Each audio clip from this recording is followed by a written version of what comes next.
YouTube ચેનલમાં આપ સૌનું સ્વાગત છે। જય બાબા સ્વામી, જય ગુરુદેવ। આજે આપણે બનાવવાના છે પોપૈયાનું શાક। આ 500 ઉપર પોપૈયું લીધું હતું આપણે, એમાં અડધા પોપૈયાનો કાલ સંભારો કર્યો તો, ગરમ ગરમ ગાંઠિયા સંભારો। આજે આપણે આટલા પોપૈયાનું શાક કરવાનું છે। તો હવે આપણે છે ને એની આ બધી છાલ કાઢી લેવાની છે। એટલે આપણે આ બધી છાલ છે ને આમ જાડી રીતે કાઢી લેવાની છે।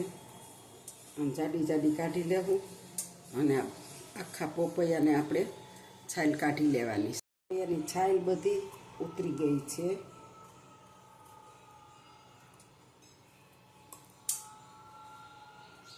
આપણે જોઈ શકો છો। અને હવે આપણે આ પોપૈયાને સુધારવાનું છે।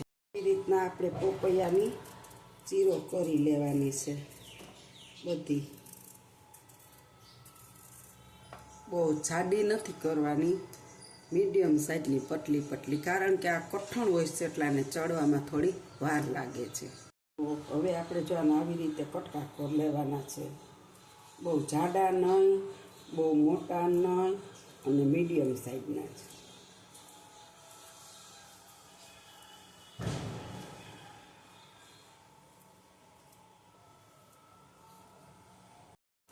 આપણે કુકરમાં થોડું પાણી નાખવાનું છે, અડધો ગ્લાસ। એમાં પોપૈયાના કટકા નાખી દેશું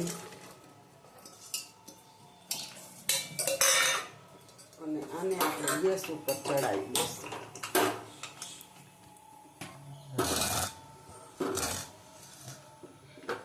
ગેસ ચાલુ કરી અને આપણે મૂકી દીધું છે।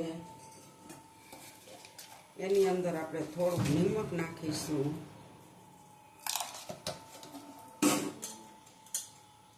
અને સેજ એવું આપણે હળદર પાવડર નાખીશું।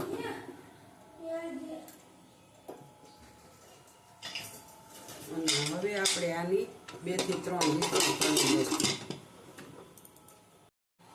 આપણે મિક્સરમાં આદુ, લસણ અને મરચાંને પીસી લેવાના। આપણે 2 મરચાં સુધારી લીધા છે। હવે ઝીણું ઝીણું આદુ સુધારી લેશું એટલે પીસાઈ જાય સરખું।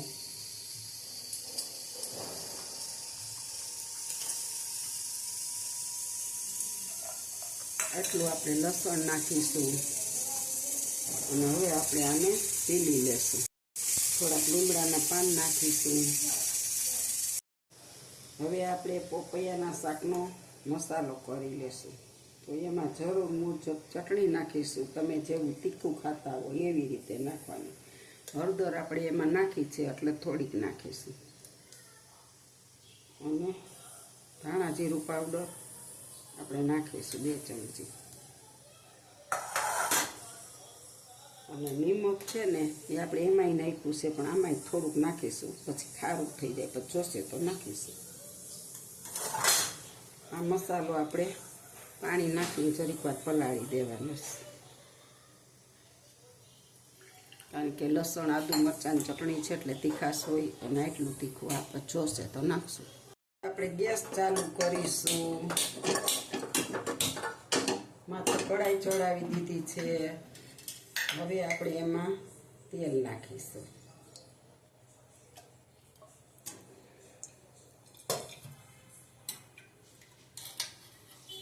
આપણે 2.5 પાવડા તેલ નાખ્યું છે। આપણું તેલ આવી ગયું છે। હવે આપણે એની અંદર રાઈ નાખીશું, થોડુંક જીરું નાખીશું,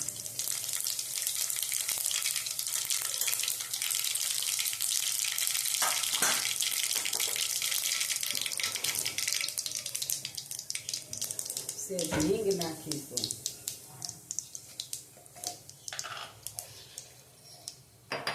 હવે આપણે એની અંદર 2 થી 3 લવિંગ નાખીશું, 1 બાદિયું નાખીશું,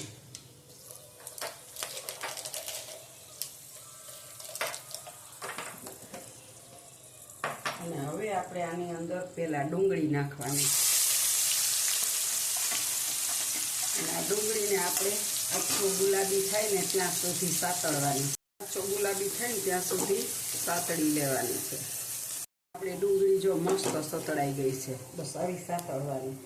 અને હવે આપણે આની અંદર આદુ, લસણ, મરચાંની પેસ્ટ નાખવાની છે।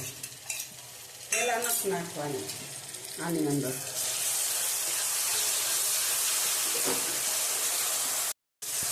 આને બહુ સાતળવાય નથી દેવાની, માત્ર 1 મિનિટ જ આપણે સાતળવા દીધી છે. અને હવે નાખીશું આપણે પલાળેલો મસાલો.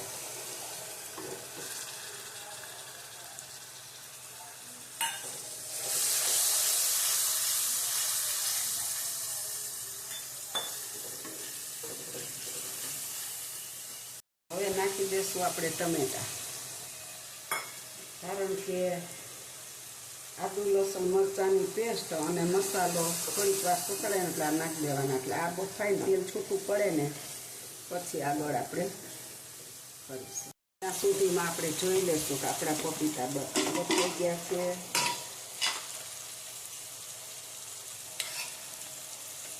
હા જો એકદમ મસ્ત બફાઈ ગયા છે. માવો બની જાય ને એવા મસ્ત સરસ બફાઈ ગયા છે. તેલ હવે ઉપર આવવા લાગ્યું છે. ખાલી 1 મિનિટ જ થઈ છે તોય છે મસ્ત ચડી જાય. હજુ થોડુંક આપણે આને ચડવા દઈશું એટલે તેલ હાવ છૂટું પડી જાય. આપણું તેલ બિલકુલ છૂટું પડી ગયું છે એકદમ હાવ, એટલે હાવ જોઈ શકો છો. હવે આપણે આ પપૈયા એમાં નાખી દેવાના.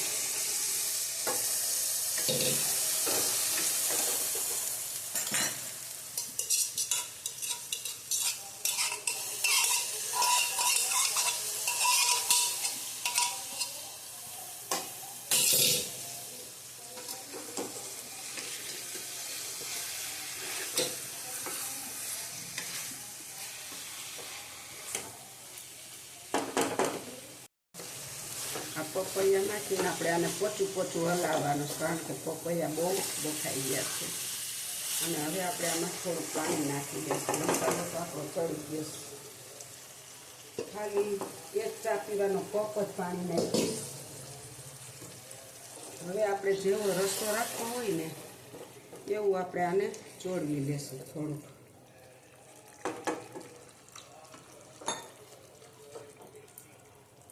થોડીક વાર હવે આપણે આને ચડવા દઈએ. હાલો જો હવે આપણું શાક ચડવા આવી ગયું છે. આપણે જેવો રસો રાખવો હોય, જો બાજરાના રોટલા એ ખાઈ શકીએ એટલે રસો રાખવો હોય તો રખાય, ન રાખવો હોય અમે તો બહુ રસો નથી રાખીએ. હવે આપણે આમાં થોડીક જ બેલેન્સ થવા પૂરતી ખાંડ નાખીશું, બહુ નહીં, 2 દાણા.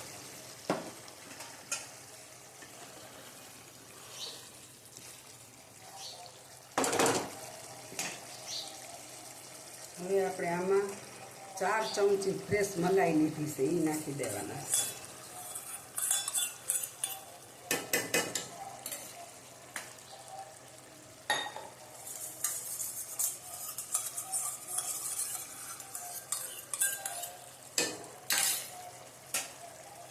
જોઈ શકો છો. હવે આપણે થોડીક વાર આને મલાઈ સહિત ચડવા દઈશું. પછી તેલ ઉપર આવી જાય ને એટલે આપણે ઉતારી દઈશું. જો આપણું શાક તેલ ઉપર આવી ગયું છે અને ચડી ગયું છે બધું મસ્ત, અને એટલી સુગંધ આવે છે એમાં કાંઈ ઘટે નહીં. હવે આપણે એમાં થોડોક ગરમ મસાલો નાખી દઈશું, બહુ નહીં. અત્યારે અમે બહુ મસાલો નથી ખાતા.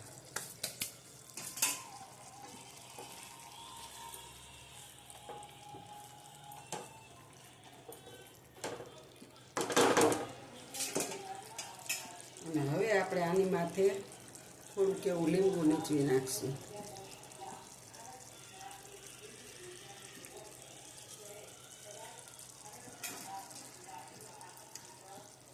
હવે જો આપણું તેલ બધું ઉપર આવી ગયું છે, તમે જોઈ શકો છો. અને શાક આપણું ચડી ગયું છે. હજી આ રસો જરી તરી છે એટલો તો પી જાહે. બાકી શાક એટલે શાક થયું. હોટલના શાકને એક બાજુ મૂકી દઈએ. હવે આપણે ગેસને બંધ કરી દઈશું. તેલ ઉપર આવી ગયું છે, શાક ચડી ગયું છે અને મસ્ત બની ગયું છે. હવે આપણે એની ઉપર થોડી ધાણા ભાજી નાખી દેવું. ધોઈને રાખી હતી ને, આપ જોઈ શકો છો શાક બની ગયું છે આપણું. જો મારી આ પપૈયાના શાકની રેસીપી તમને સારી લાગી હોય તો લાઈક કરજો, શેર કરજો. એના પૈસા બેહતા નથી, તમારે લઈને જ હું આગળ આવી શકીશ. બાકી તો હું આવજો. જય બાબા સ્વામી, જય ગુરુદેવ.